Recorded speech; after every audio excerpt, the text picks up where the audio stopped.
حضرت شیخ عبد القادر جیلانی رضی اللہ تعالیٰ عنہ کی پڑھائی کا وقت تھا۔ آپ کے زمانے طالب علمی میں بغداد شریف میں ایک غوث زمانہ تھے جن کی شہرت چہار دانگ عالم میں مشہور و معروف تھی۔ چنانچہ 3 طالب علم آپ کی زیارت کے لیے چلے اور تینوں نے ارادہ کیا کہ چل کر کے حضرت کی بارگاہ میں حاضری دیں اور ان کی زیارت سے سرفراز ہوئیں۔ چنانچہ یہ تینوں کے تینوں چلے۔ راستے میں ایک طالب علم نے کہا کہ میں اس غوث کی مجلس میں حاضر ہو کر کے ان سے ایک ایسا سوال کروں گا کہ جس کا وہ جواب نہ دے سکیں گے۔ ایک دوسرے طالب علم نے کہا کہ میں ان سے ایسا سوال کروں گا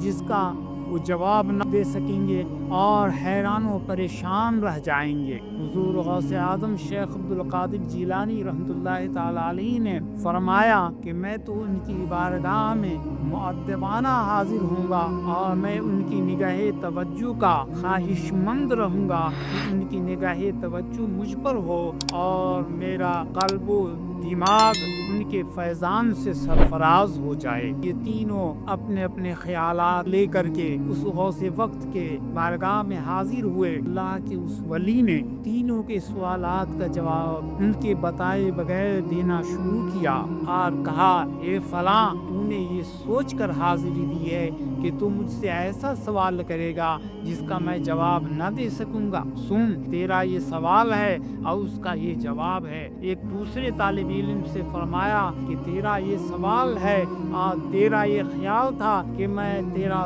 سوال سن کر یہ حیران و پریشان رہ جاؤں گا اور تیرے سوال کا جواب نہ دے سکوں گا۔ سن، تیرا یہ سوال اور اس کا یہ جواب ہے۔ اور اس کے بعد تیسرے طالب علم جو حضور غوث اعظم شیخ عبد القادر جیلانی رحمۃ اللہ تعالی علیہ تھے، آپ ان کی طرف متوجہ ہوئے اور فرمایا، اے عبد القادر، تم نے اپنے حسن ادب کی وجہ سے اللہ کے کرم اور اس کے فضل سے سرفراز ہو گئے اور تم اپنے وقت میں غوثیت کے عظیم و جلیل منصب پر سرفراز ہو گئے۔ واقعی ایسا ہی ہوا۔ آج تک حضور غوث اعظم رضی اللہ تعالیٰ عنہ کے فیضان سے پوری دنیا سرفراز ہو رہی ہے اور وہ دونوں طالب علم دونوں کے دونوں حیران و پریشان ہو کر، بلکہ ایک صاحب تو دریا میں غرق ہو گئے اور ہلاک تباہ و برباد ہوئے، اور ایک صاحب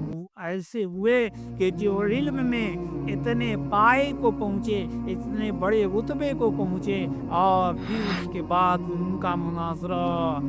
لوگوں میں مشہور ہوا اور یہاں تک کہ وہ عیسائیت کے دام تزویر میں جا پھنسے اور ہلاک اور تباہ و برباد ہو گئے۔ تو میرے دوستو، ہمیں اور آپ کو چاہیے جب اولیاء اللہ کی بارگاہ میں حاضر ہوں تو ان کی بارگاہ میں حاضر ہونے سے پہلے اپنے ظاہری جسم کو پاک کرنے کے ساتھ ساتھ اپنے قلب و دماغ کو بھی پاک و صاف کر لینا چاہیے، اور اس کے بعد حضرات اولیاء کرام کی بارگاہ میں حاضر ہو کر ان کے فیضان سے سرفراز ہو۔